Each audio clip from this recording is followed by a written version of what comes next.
ከኔ ጋር አብረን ጥቂት የጌታን ቃል እንካፈላለን። መጽሐፍ ቅዱስ የእግዚአብሔር ቃል የያዝን ሰዎች መዝሙር 89 ላይ እንሄድና የጌታን ቃል ከኔ ጋር አብረን እናነባለን። መዝሙር 89 ከቁጥር 19 ጀምሮ ያለውን እስከ ቁጥር 29 ድረስ ያሉትን 10 ቁጥሮች እንዲሁ እናንብባቸው በጌታ በኢየሱስ ክርስቶስ ስም። የጌታ ቃል እንደዚህ ይላል። መዝሙር 89 19 ጀምሮ በቅንፍ 89 መዝሙር በቅንፍ ለካ በቅንፍ አለው። በቅንፍ 89 ከ19 እስከ 29 እንደዚህ ይላል። በዚያን ጊዜ ለልጆች በራእይ ተናገርህ እንዲህም አለህ፣ ረድኤቴን በኃያል ላይ አኖርሁ፣ ከሕዝቤ የተመረጠውን ከፍ ከፍ አደረግሁ። ባሪያዬን ዳዊትን አገኘሁት፣ ቅዱስ ዘይትም ቀባሁት። እጄም ትረዳዋለች፣ ክንዴም ታጸናዋለች። ጠላት በእርሱ አይጠቀምም፣ የአመፃ ልጅም መከራ አይጨምርበትም። ጠላቶቹን ከፊቱ አጠፋለሁ፣ የሚጠሉትንም አዋርዳቸዋለሁ።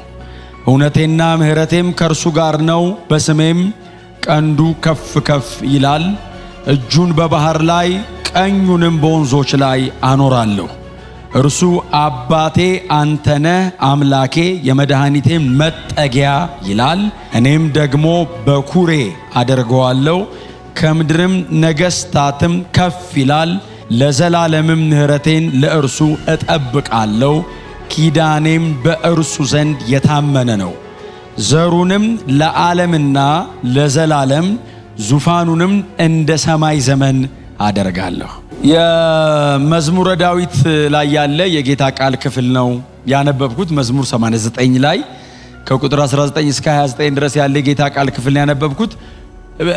እንግዲህ አላቅም፣ እኔ ብዙ አዘውትሬ የማልሰብከው መጽሐፍ ነው የመዝሙረ ዳዊት መጽሐፍ። ብዙ አዘውትሬ አልሰብከው፣ በጣም ግን ብዙ ጊዜ አነበዋለሁ። እንትን አይደለም አይደል፣ የተያያዘ ታሪክ ያለው መጽሐፍ አይደለም። በአንድ ምዕራፍ ላይ ጀምሮ እዛው ምዕራፍ ላይ የሚዘጋ አይነት መጽሐፍ ነው የመዝሙረ ዳዊት መጽሐፍ። መዝሙር 89 ላይ ያነበባችሁት ታሪክ መዝሙር 90 ላይ አይቀጥልም። መዝሙር 1 ላይ ያነበባችሁት መዝሙር 2 ላይ የለም። እና በተለይ ደግሞ በዛ የሚሉት መዝሙሮች የዳዊት ቢሆኑም ወደ 100 መዝሙር የዳዊት ነው፣ የቀረው 50 መዝሙር የዳዊት አይደለም። የተለያዩ አይነት ልክ እዚህ ጋር አሁን የኤታንና የኤታን ልጆች የነ አሳፍ እንደገና አንድ ደግሞ ዝነኛል የቆሬ ልጆች የተለያዩ ሰዎች መዝሙር ስብስብ ነው መዝሙረ ዳዊት። እና ይሄ መዝሙርም ለብቻው በሆነ ክፍለ ዘመን ላይ በሆነ ዓመት ላይ አንድ ሌዋዊ ካህን ባቢሎን ምርኮ ተደርጎ እየተወሰደ እያለ የዘመረው መዝሙር ነውና ንጉስ ናቡከደነጾር 597 ዓመተ ዓለም አካባቢ ኢየሩሳሌምን ከደመሰሰ በኋላ ዮአኪን የተባለውን ንጉስ ይዞ ዋና የተመረጡትን እስራኤላውያንን ይዞ ሲሄድ ከተማረኩት መሃል አንዱ ይሄ ሌዋዊ ካህን ነውና እየሄደ ነው የሚዘምረው።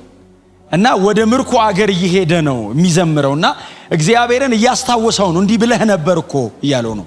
ዛሬ እንዲህ ይሆን ነው፣ አንተ ግን እንዲህ ነበር ያልከው ማትዋሻ አምላክ እያለ እግዚአብሔርን የሚያስታውስ ነው መዝሙሩ። የሲቃይ የምጥ የጩኸት የጭንቅ መዝሙር ነው። በጣም ከባድ እንትን ውስጥ ያለ ሰው ነው። በሞትና በህይወት መሃል ነው። ነፍሱ ተንጠልጥላበታለች። ሊገደል ሊሆን ይችላል የሚሄደው፣ ባሪያ ሊሆን ይችላል የሚሄደው። ሌዋዊ ነው። በዘመኑ ሰርቶ ያቅም በእግዚአብሔር ቤተ መቅደስ እያጠነ የኖረ ሰው ነው።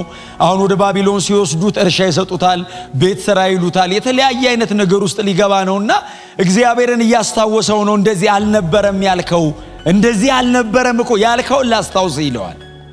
እና ሌዋዊው ሰውዬ እግዚአብሔርን ያስታወሰው ነው ያነበብኩት። ጌታ የተባረከ ይሁን። ያነበብኳት ክፍል ያነበብኳት 10 ቁጥር ዝነኛ ስለሆነች በጣም በተለምዶ ብዙ ጊዜ ስለምትነበብ ሆነ ብዬ ነው እሷን መርጬ ያነበብኩት እንጂ እናንተ ወደ ላይ ወጣ ብላችሁ ከዛ ከቁጥር 29 ወደ ታች ወረድ ብላችሁ ስታነቡት ሙሉ ፒክቸሩ ይመጣል የሰውየው። ክብር ለኢየሱስ ይሁን።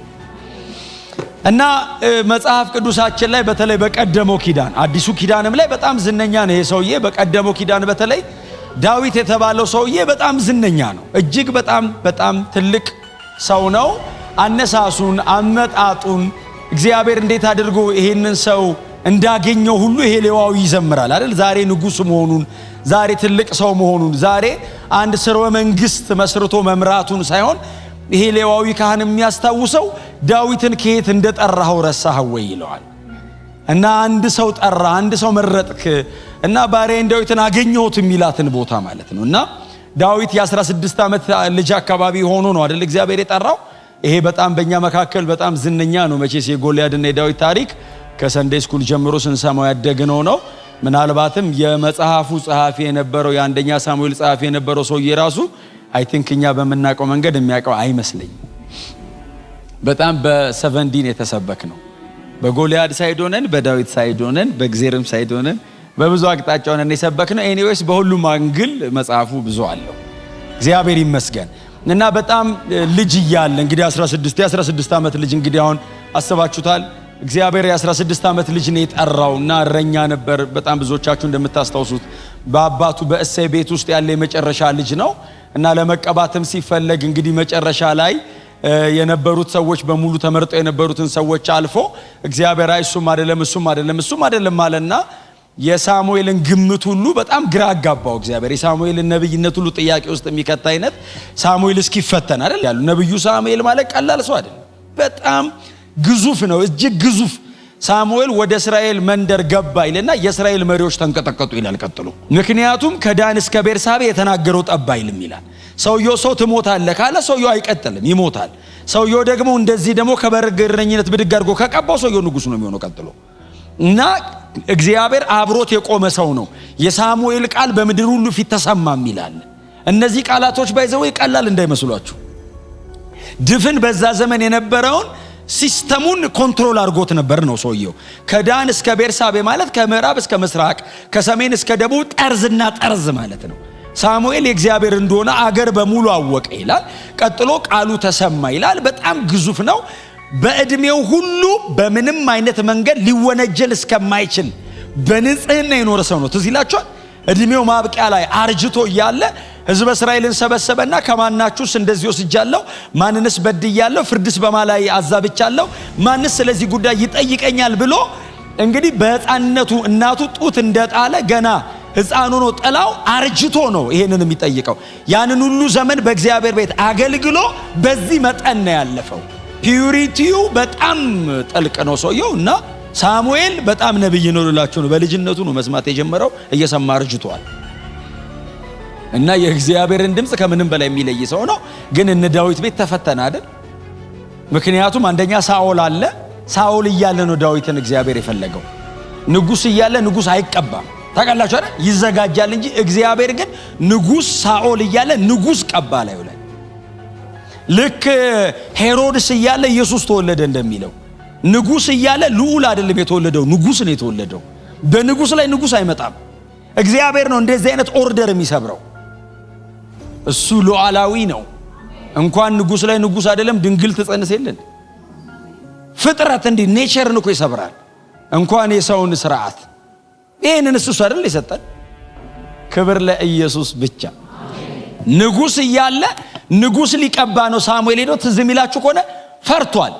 አሁን ይሄ ሰውዬ በአንድ ቁጥር ያላት አንደኛ እየተወሰደ ከመገደሉ በፊት አሰራ እያደረገ የ40 ዓመቱን የዳዊትን ዘመን ነው በ10 ቁጥር የሚያስቀምጠው። 40 ዓመት ንጉስ ዳዊት የገዛበትን ዘመን በ10 ቁጥር ውስጥ ይሰበስበዋል። ለምንድነው?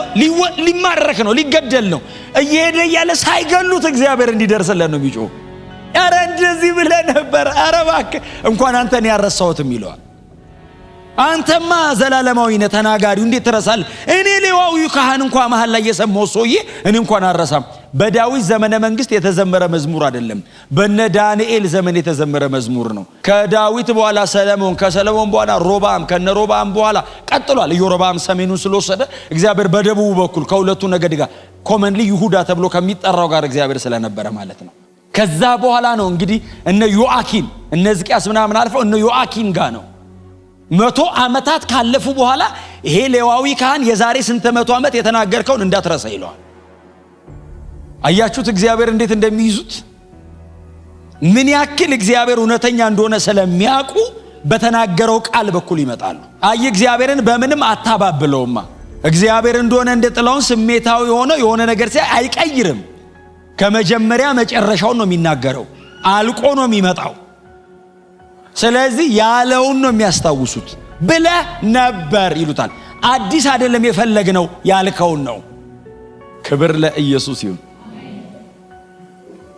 እና ንጉሥ ዳዊትን ሊቀባ ሲሄድ ሳሙኤል በጣም ፈርቶታል ሳኦልን። ትዝ ይላችኋል። ሳኦል ይገለኛል አለ እኮ ሳሙኤል። ቢሰማ ይገለኛል ሲል እንግዲያው ጊደር ያዝ ባንድ እጅ አለ። ትዝ ይላችኋል እሱ ታሪክ ወይስ መቀባቱ ብቻ ነው ትዝ የሚላችሁ? አቀባቡን ማስታወሱት። ጊደር ያዘ ያለው ጊደር ያዘ ይላል። ባንድ እጁስ በቀንድ ዘይት ሞልቶ ያዘ ይላል። አሁን እግዚአብሔር ምን አለው? ሂድና ሰዋ አለው። ቀጥሎስ ቀባ አለው። ለምንድን ነው የምትሄደው ብትባል ልሰዋ ነው በል። እየዋሻ አይደለም ይሰዋል። ልቀባ ነው ካለ መሞቱ። ሳኦል እንኳን ሳሙኤልን እግዚአብሔርን አይፈራም፣ ሊገለው ይችላል።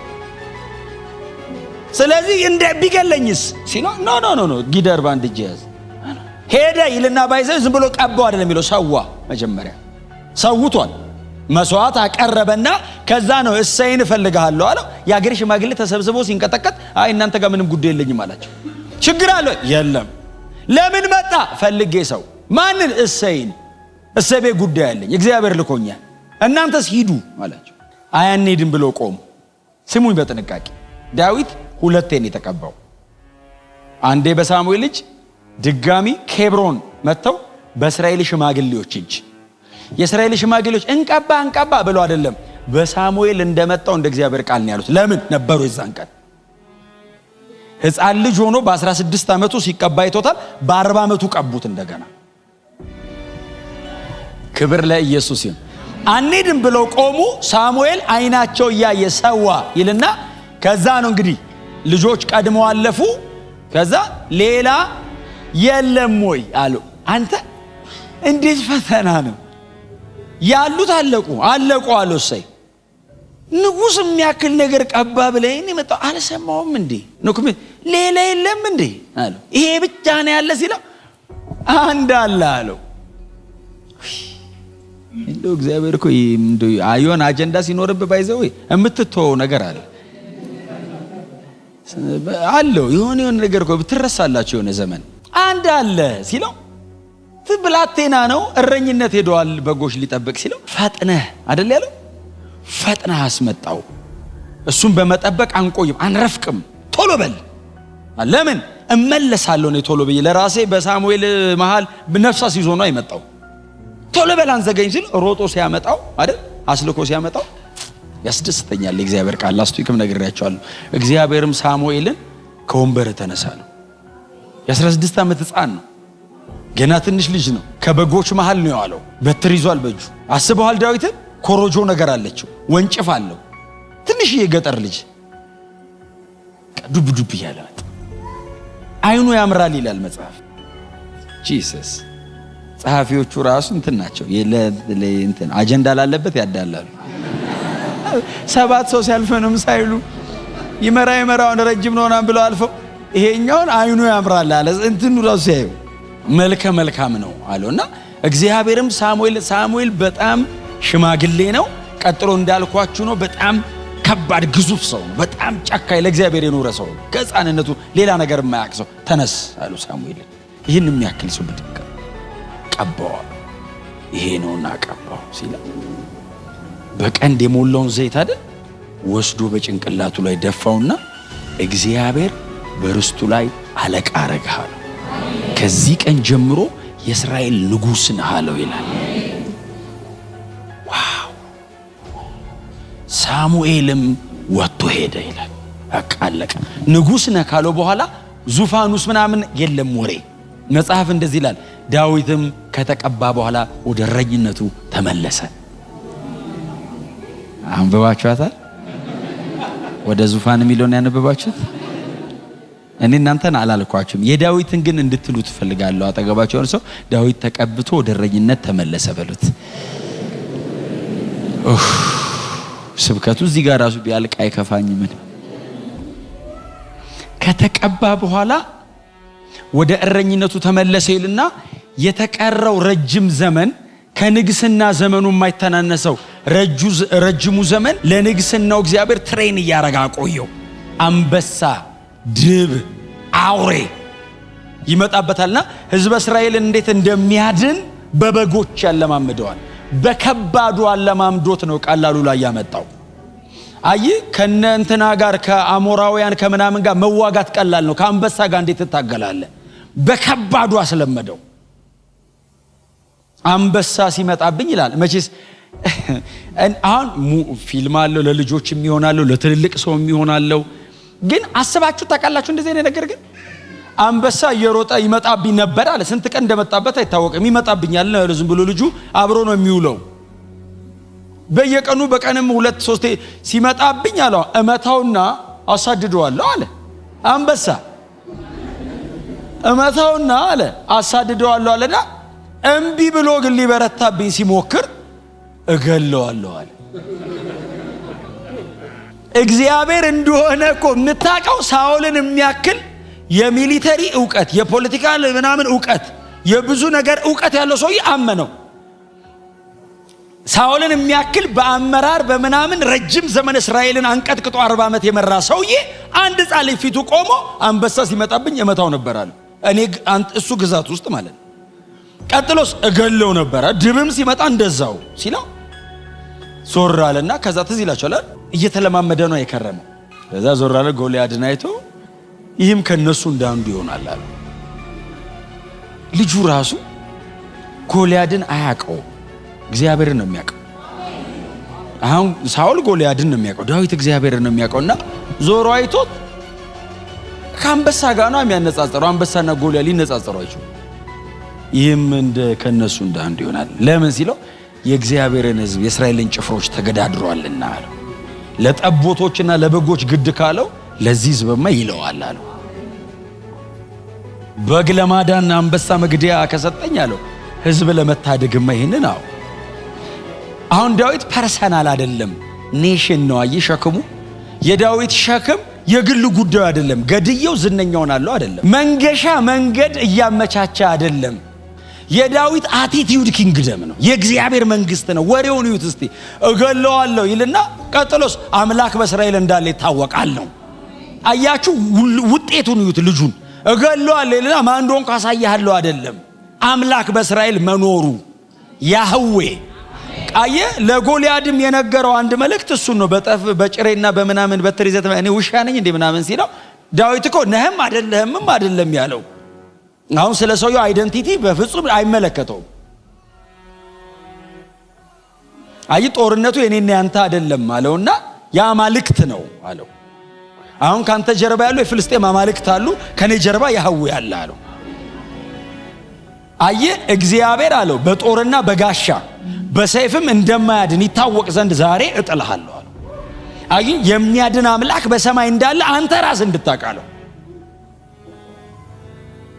ፕሪችድ ሰበከው አቁሙ እና ከህዝብ መሃል የተመረጠውን ጠራው አለው። ጠራውና ከመካከል ወስደህ ከፍ ከፍ አረከው አለው። ከፍ አርገኝ ብሎት አይደለም፣ እግዚአብሔር ነው ወስዶ ከመሃል ከፍ ከፍ አረከው አለውና ባሪያዬን ዳዊትን አገኘሁት፣ ቅዱሱንም ዘይት ቀባሁት። እግዚአብሔር አፖይንት ለማድረጉ በዚህ ልጅ ላይ ዘላለማዊ የማዳን ፕሮግራም ለመጀመሩ ምልክት ዘይት በላዩ ላይ ደፋ። መጽሐፍ ሲናገር ዘይቱ ጭንቅላቱ ላይ ከተደፋበት ከዛን ቀን ጀምሮ የእግዚአብሔር መንፈስ በዳዊት ላይ ነበር ይላል። ከዛን ቀን ጀምሮ ነው የሚለው ባይዘው፣ ከዛ በፊት አይልም። ከዛን ቀን ጀምሮ የእግዚአብሔር መንፈስ በላዩ ላይ ነበር ይላል። እግዚአብሔር ለመለየቱ ከሱ ጋር የተለየ ፕሮግራም ለማስገባቱ ምልክት አደረገና ተቀባ ተባለ። ቀጥሎ ምንድነው መቀባቱ ልዩነቱ? እግዚአብሔር አብሮት ቆመ። ከዛ በኋላ ያለውን የተሰራበትን ዘመን ወይንም መጽሐፉ በጣም ብዙ ያልነገረንን ይሄም ሌዋዊ እየተረከ አይቆይም፣ ወደ ንግስናው መጣ። ክብር ለኢየሱስ ይሁን።